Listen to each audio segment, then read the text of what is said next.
400 episodes of Club Shada. So I started this show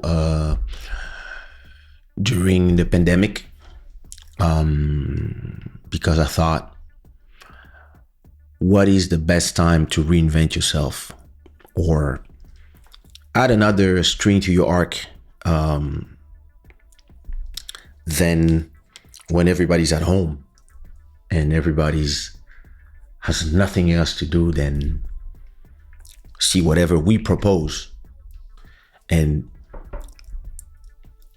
so 5 years ago, during those horrible times, I was watching a ton of YouTube videos, ton of podcasts, ton of series. And I was like, yeah, maybe this is the best time to do this too, because that is actually what everybody's probably doing since I'm doing it. And that this is the way I envisions a lot of my business. Big up everybody on TikTok. Don't hesitate to share the live. So I was seeing everybody. I was, like a lot of times I'm here and I'm looking at my own habits or the habits of the people around me. So I was at home. So we quarantine with my daughter, my sister-in-law, and my wife. And I was looking at them because we all from 3 different generations. I was watching the way they were consuming content and the way I was consuming content myself. And I was analyzing all of that. And I was like, I need to do, this is the time. Like, it's not the first time I do live streaming. It was not the first time that I even had a podcast or something.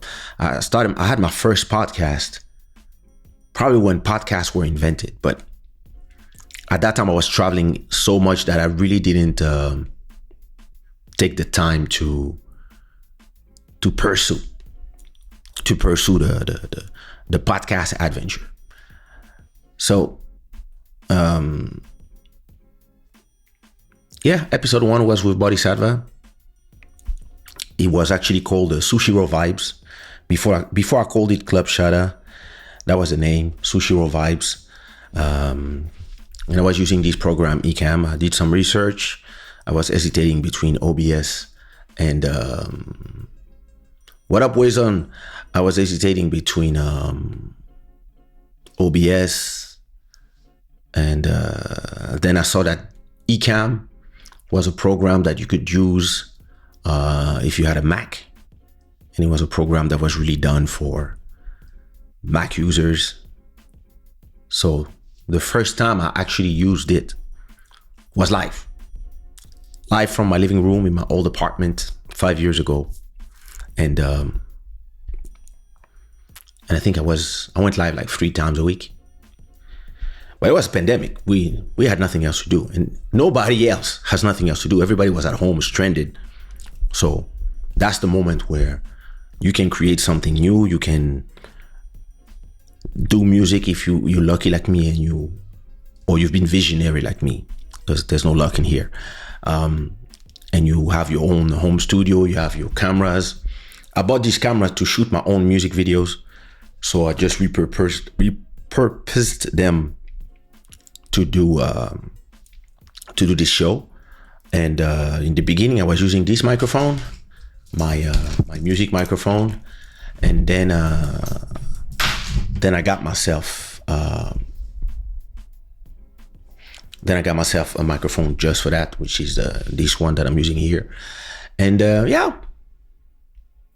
that's how we got to episode 400, which is crazy. And I remember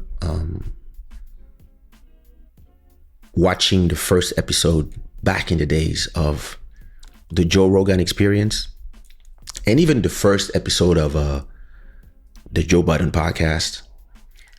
And I really felt like these guys, like, we are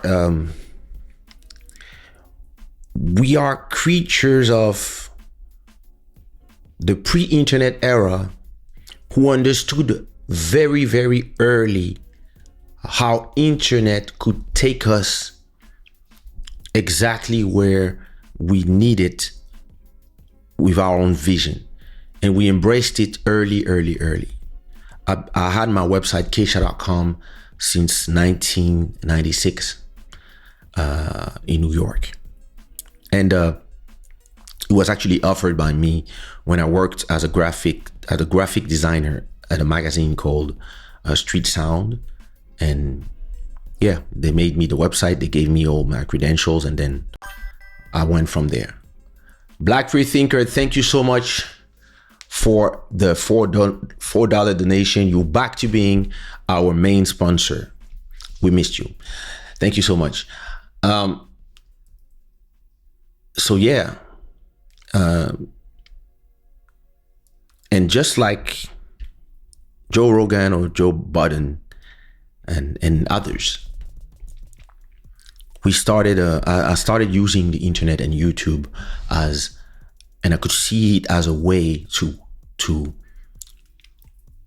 replace a lot of the things that were frustrating me in my business. Music distribution, interviews, just being able to express yourself on different subjects.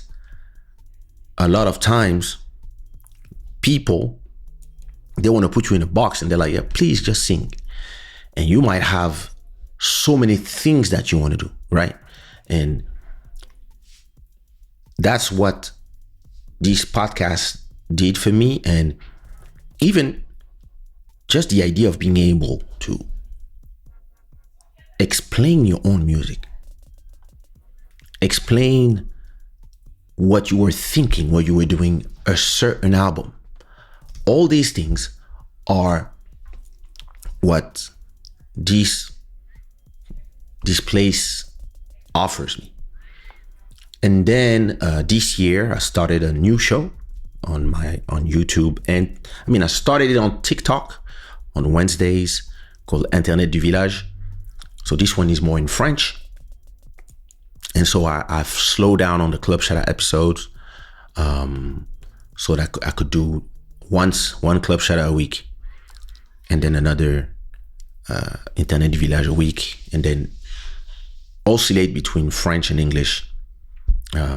Which sometimes I said to myself, maybe I should have done it in a new channel, but at the same time, actually I will create a YouTube channel just for Internet du Village, and it will just be a big playlist with just the Internet du Village videos. I'll probably do it today. It's easy to do. I might just use one channel that I already have and just repurpose it.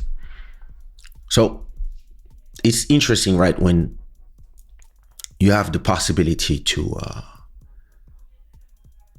create your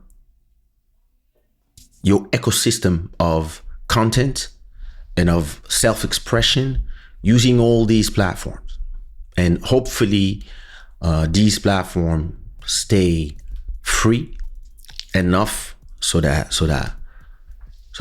we can do it.